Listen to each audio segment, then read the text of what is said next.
Merci beaucoup tout le monde d'être ici aujourd'hui. Bonjour. Merci au Fire of God, une banque alimentaire locale qui fait un travail exceptionnel avec beaucoup plus de demandes que jamais dans leur histoire. Nous étions un pays où tout le monde qui travaillait fort, presque tout le monde qui travaillait fort, était capable d'avoir des bons repas nutritifs, délicieux, d'avoir le bœuf et les patates sur la table presque chaque nuit il y a 10 ans. Même les gens qui étaient dans une période difficile étaient capables d'acheter de nourriture. Je me souviens quand j'étais très jeune, même pendant les périodes difficiles, les années 80, où mes parents avaient des problèmes financiers, on avait toujours des bons repas. On n'avait jamais besoin d'avoir faim. Je me souviens pas une seule nuit où j'ai pas au moins eu une souper nutritif et délicieux, même si c'était un peu trop de brocoli ou d'autres choses, au moins je pouvais manger à ma faim quand j'étais jeune. Et c'était comme une partie de la promesse du Canada que toutes les familles, peu importe leur origine, pouvaient manger bien. Mais depuis 10 ans de l'inflation libérale, on voit que cette promesse est brisée. Ici, à Fire of God, le banque alimentaire que nous visitons, on voit une demande massive. Par exemple, je vous donne juste cette année, ici, à cette banque alimentaire, ils ont déjà aidé 70 000 personnes. L'année dernière, c'était 64 000 pour toute l'année. Donc, de la moitié de l'année, ils ont nourri plus de personnes que pendant toute l'année de 2024.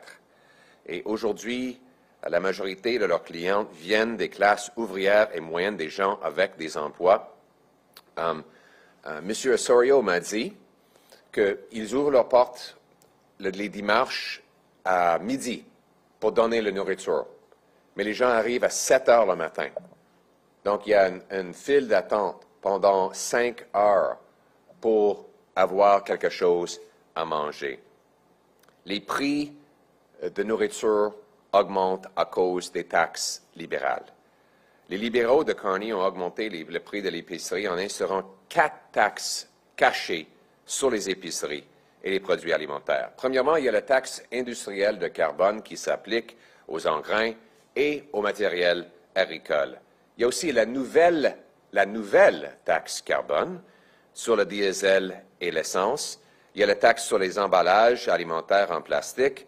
Et il y a la taxe inflationniste causée par l'augmentation des déficits et l'impression de monnaie de M. Carney. On sait que quand les déficits sont grands, le gouvernement imprime de l'argent et ça gonfle l'inflation. Encore, l'inflation est en hausse. L'inflation fondamentale est à 3 % et ça s'accélère.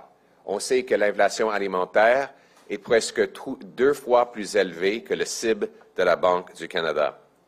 Et on pensait que M. Carney, qui a une image un peu plus responsable que Justin Trudeau, allait dépenser moins. Encore, il dépense plus.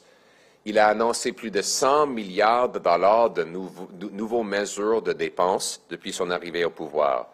Les dettes que les libéraux ont doublées déjà causent une inflation hors de contrôle et menacent nos programmes sociaux. Selon le directeur parlementaire du budget, qui a qualifié des dépenses déficitaires de Mark Carney comme étant très alarmants, stupéfiants, choquants, insoutenables. Si vous ne changez pas, c'est fini. Et je cite, « Quelque chose va briser, selon le directeur parlementaire du budget. Le Canada n'a pas franchi le précipice, il a dit, mais on regarde par-dessus la falaise. » Oui, c'est les commentaires, le témoignage d'un économiste. On pense toujours que c'est juste des chiffres, mais c'est des êtres humains, des personnes qui m'ont écrit, comme Joanne de Vaughan, 59 ans. Elle a postulé à 1200 emplois sans aucun job pendant 17 mois. Son fils, 37 ans, est sans emploi et il a dû revenir chez elle. 37 ans, il doit revenir chez sa mère. Elle a 2 mois, il est déjà 2 mois en retard pour son loyer. Elle doit manger tous ses repas des banques alimentaires. Taylor, le loyer de Taylor a doublé pendant les années libérales. Malgré une blessure, elle doit travailler 6 jours par semaine. Elle ne peut pas se payer ses factures. En fait, le loyer consomme 100% de son salaire. Donc, elle voit que ses parents ont pu acheter leur maison pour 200 000 $ en 2010. 200 000 $. Et maintenant, ça coûte 1,5 million de dollars après les années inflationnistes des libéraux. On voit Charity, dans le nord de l'Ontario, mère célibataire, âgée de 41 ans, avec 3 enfants. Elle fréquente les banques alimentaires 1 fois par semaine. Elle vit avec ses parents et ses grands-parents car le loyer est trop élevé, même dans le nord de l'Ontario, là où c'était très abordable il y a 10 ans. Son fils de 19 ans a postulé de nombreux emplois, mais ne reçoit aucune réponse lorsque les emplois sont donnés par Mark Carney et les libéraux aux travailleurs étrangers temporaires. Ça, c'est des lettres que j'ai reçues personnellement à mon bureau. Mark Carney a dit aux Canadiens qu'ils pouvaient le juger, et je cite, en fonction de leur expérience à l'épicerie. C'était sa promesse à lui. Depuis cette promesse, les prix à l'épicerie ont augmenté et aujourd'hui, ils augmentent encore plus vite qu'au moment où M. Carney est arrivé dans sa fonction. Depuis l'arrivée au pouvoir de Mark Carney, le bœuf a augmenté en prix de 33 %, le soupe en conserve à 26 %, les raisins ont augmenté de 24 %, les cafés torréfiés et moulus ont augmenté de 22 %, un morceau de bœuf à mijoter a augmenté de 22 %. Ça, c'est l'inflation alimentaire de Mark Carney. Et ne blâmons pas les effets mondiaux, parce que les prix de nourriture augmentent 48 % plus rapidement ici au Canada qu'aux États-Unis. Heureusement, les tarifs des Américains ne s'appliquent pas aux nourritures consommées ici au Canada, donc on ne peut pas blâmer les autres pays pour l'inflation alimentaire causée par les libéraux ici au Canada. En haut, l'inflation alimentaire était presque double le cible de la Banque du Canada. À Toronto, il va y avoir 4 millions de visites chaque année. Cette année, 4 millions, c'est le double qu'il y a 2 ans encore. C'est beaucoup pire sous M. Carney que ça n'a été sous M. Justin Trudeau.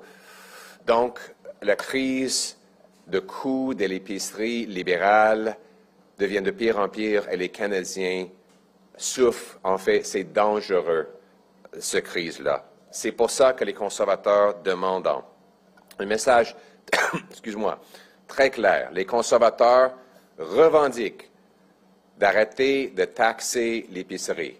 Les 4 taxes que les libéraux s'appliquent aux épiceries doivent être éliminées. Encore, on sait que chaque dollar que dépense M. Carney vient des poches des Canadiens.